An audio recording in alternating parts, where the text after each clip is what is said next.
but as an ex-telecom person.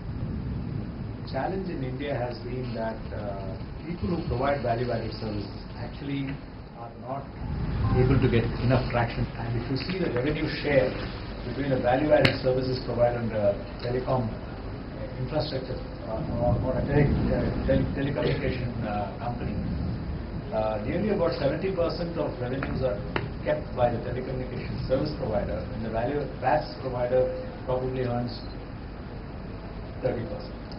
This equation completely changes when you go international. Internationally, the VAS provider earns about 70%. Right. The telecom services provider is merely a guy who carries content from point A to point B.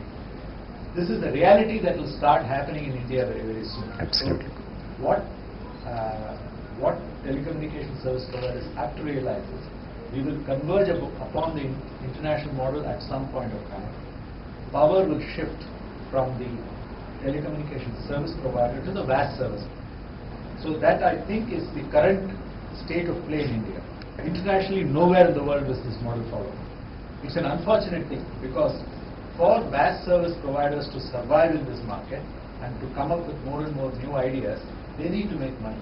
The current business model doesn't allow them to make money. And the control is entirely in the hands of the big, bad telecommunication service provider. I think it should change, and it will change. It will change because now there is much more competition, and I think the new policy is allowing for